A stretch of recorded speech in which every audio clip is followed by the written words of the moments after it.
Hello everyone, welcome back to my channel. So in previous video we started our third lesson in history, that is Bhakti, cult and Sufi heritage. So let's continue with the chapter. So in the previous video we learned about the Bhakti heritage in South India, and in today's video we are going to learn about the Bhakti heritage in North India. So the first famous saint of Bhakti cult which we are going to learn is about Kabir Das. So his period was from 1398 to 1518 CE. So Kabir Das is a famous saint of Bhakti cult and was a disciple of Ramananda. So this Kabir Das was a famous saint of Bhakti cult and his guru, and he was a disciple of Ramananda. He tried to bring harmony between Hindu and Muslim religions, and this Kabir Das, he tried to bring harmony between Hindu and Muslim religions. This Kabir Das was an adopted son of a Muslim weaver couple, Neeru and Neema of Varanasi. So his parents were Neeru and Neema and they were from Varanasi. He condemned caste system, luxurious life and discrimination based on religion. So this Kabir Das condemned caste system, leading a luxurious life and discrimination based on religion. So he said Allah and Rama are the two names of same God. So this Kabir Das said Allah and Rama are the two names of same God. So he described Hindu Muslims as pots of same clay, and he also discussed Hindu Muslims as the pots of same clay. Kabir told that he is the son of Rama and Allah. So this Kabir said that he is the son of both Rama and Allah. According to him, it is not possible to see God by fasting, torturing the body, sacred pilgrimages. So this Kabir Das told that it is not possible to see God by fasting, torturing our body and by sacred pilgrimages. It is only possible by sacred devotion. So we can see God only by sacred devotion. He taught his philosophy through Doha, two-line poems which is simple and easy to understand by common man. So this Kabir Das taught his philosophy through Doha. These Doha were two-line poems which is simple and easy to understand by common man, and this Doha was simple and easy to understand by a common man, and his followers were known as Kabir Panthis. So next we shall learn about Guru Nanak, and his period was from 1469 to 1539 CE. So this Guru Nanak is the founder of Sikh religion. He was born in 1469 CE at Thalavandi near Punjab. So this Guru Nanak was born in Thalavandi, which is near Punjab, in 1469 on 1469 CE. Now it is in Pakistan, and now this Thalavandi is in Pakistan. So Mehetakalu and Trupta were his parents. So Mehetakalu and Trupta were Guru Nanak's parents. He stressed good views on Hindu and Muslim religions. So this Guru Nanak stressed good views of Hindu and Muslim religions. His songs called as Japti are in Granth Sahib. So the Guru Nanak's songs are called as Japji. Okay, Japji. They are known as Japji, which are in Granth Sahib. Granth Sahib is the sacred book of Sikhs. Sikh cult has given importance for japa and good deeds. So the Sikh cult has given importance for japa and good deeds. He stressed on gender equality. This Guru Nanak stressed on gender equality. Nanak had great belief in the existence of God. So this Nanak had great belief in the existence of God. God is one and eternal, he proclaimed. So this Guru Nanak proclaimed that God is one and he is eternal. He said one can gain Guru through bhakti, and with bhakti one can attain mukti. So this Guru Nanak said one can gain Guru through bhakti. Guru means his master, teacher. One can gain Guru through bhakti, and we can attain mukti through bhakti. Next, he opposed social evils like idol worshipping, casteism, sati system, etc. So this Guru Nanak, he opposed social evils like idol worship, casteism, sati system, etc. During one of his travels, he visited Karnataka. So this Guru Nanak, while traveling one of his travels, he visited Karnataka as well, and he stayed in Bidar, the place called Nanak Jhira. So this Guru Nanak stayed in Bidar. The place which is known as Nanak Jhira means sweet water spring. So this is all about Guru Nanak. Next, moving on about Tulsi Das. Tulsi Das, his period was from 1532 to 1623 CE. So this Tulsi Das was the first to support Bhakti Marga in North India. This Tulsi Das was the first person to support Bhakti Marga in North India. He was born in a Brahmin family. So Tulsi Das was born in a Brahmin family. He contributed to the Hindi literature. So this Tulsi Das contributed to Hindi literature. And this Tulsi Das wrote Ramacharita Manasa. So he wrote Ramacharita Manasa, and this great book in Hindi in the north, it is famous as Tulsi Ramayana. So this Tulsi Das wrote Ramacharita Manasa, and this great book which is in Hindi in the north, it is famous as Tulsi Narayana. Ramabhakta Tulsidasa, so he is also known as Ramabhakta Tulsidasa. He showed devotion, pure life, love, affection, patience, generosity among the people. And this Tulsidas showed devotion, pure life, love, affection, patience, generosity among the people. So this is all about Tulsidas. Moving on about Mirabai. Her period is from 1498 to 1569 CE. So Mirabai is renowned saint of India and is called as Radha of Kali Yuga. So this Mirabai is a renowned saint of India and she is known as the Radha of Kali Yuga. She was born in a Rajput family in Rajasthan. So this Mirabai was born to a Rajput family which is in Rajasthan. She was Raja Ratna Singh's daughter. Mirabai was the daughter of Raja Ratna Singh. She married Prince of Mewar, and this Mirabai married the Prince of Mewar. She loved philosophy from her childhood. So this Mirabai loved philosophy from her childhood. So she spent her time in offering puja, meditation and singing. This Mirabai spent her childhood in offering puja, meditation and singing. Her mother-in-law opposed her worshipping Lord Krishna. So her mother-in-law means her husband's mother. She opposed Mirabai worshipping Lord Krishna. Mirabai could not tolerate this and she left for Brindavan, the pilgrimage place of Sri Krishna. So, as this Mirabai could not tolerate her mother-in-law, she left and she came to Brindavan. And this Brindavan is the pilgrimage place of Sri Krishna. Her songs are full of devotion and love. So in Mirabai's song, there are full devotion and love. So Giridhara Gopala is her favorite god. So the favorite god of Mirabai was Giridhara Gopala. She has remained eternal due to her thousands of bhajanas.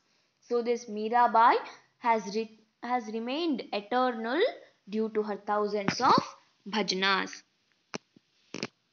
So this is all about Mirabai. Now let's move to another saint, that is Chaitanya. So now we are going to study about Chaitanya. And his period was from 1485 to 1533 CE. So this Chaitanya was born in Nabhadvip. Okay, he was born in Nabhadvipdam. Okay, Nabhadvipdam. Okay, Nadia in Bengal in 1485 CE. Jagannatha Mishra and Sri Devi were his parents. So Jagannatha Mishra and Sri Devi were the parents of Chaitanya. Vishwambara was his original name. So the original name of Chaitanya was Vishwambara, and Ishwarpuri was his guru. So Ishwarpuri was the guru of Sri Chaitanya. Chaitanya left his family and took sannyasa at the age of 25.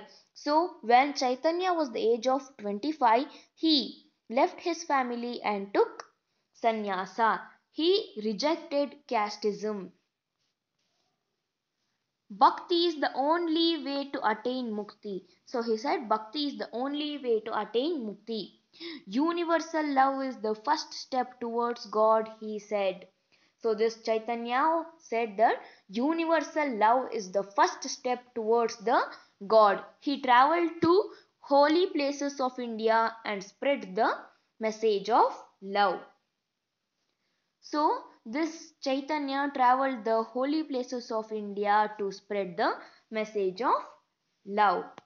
Next, love, brotherhood and generosity are the essence of his teachings. So this love, brotherhood and generosity are the essence of Chaitanya's teaching. Today's Hare Krishna cult has been influenced by him. So today's Hare Krishna cult, what we see, has been influenced by Sri Chaitanya. The Bengalis call him Chaitanya Mahaprabhu and also treat him as the incarnation of Lord Krishna. So this Bengalis call Sri Chaitanya as Chaitanya Mahaprabhu and also treat him as the incarnation of Lord Krishna, avatar of Lord Krishna. So this is all about Sri Chaitanya. Next, moving on to the influences of Bhakti cult. So till now we have studied the Bhakti cult in South India and North India. Now we are going to see what are the influences of these Bhakti cult. What are the influences of the teachings of these people, what we have learned till now. So the results are Bhakti saints created harmony between Hindu and Muslims. So they created harmony between Hindu and Muslims. Bhakti saints wrote in simple common man's language. So these Bhakti saints were writing their Kavanas, Kirtanas, Bhajanas in simple common man's language. This enriched the languages of the common man. So this way they enriched the languages of common man. So these were the influences of Bhakti cult, which is very important. Next, moving on to heritage of Sufi. Till now we have studied about Bhakti cult. Now we are moving towards the Sufi heritage.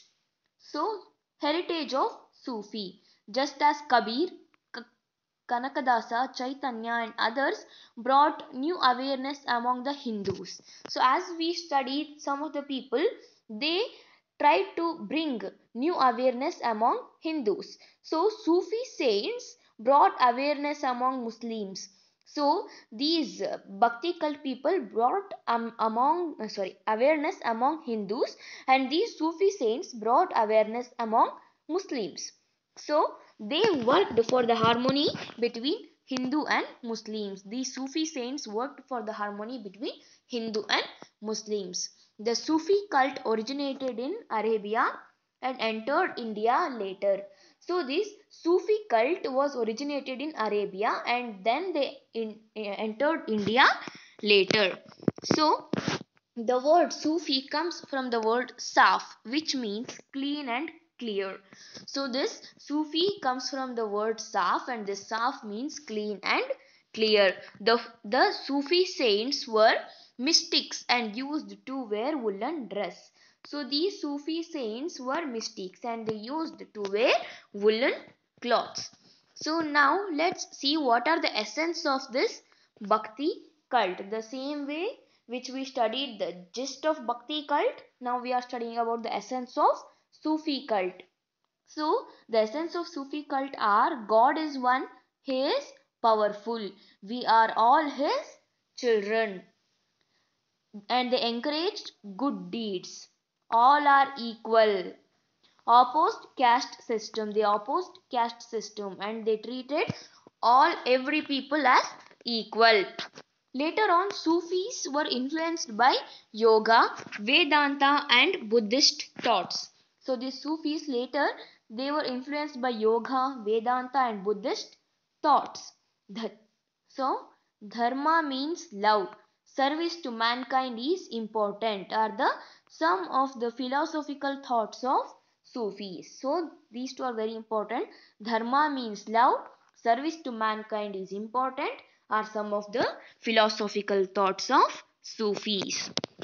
So now let's learn about some of the Sufi saints. So the first is Nizamuddin Auliya. Okay, Nizamuddin Auliya.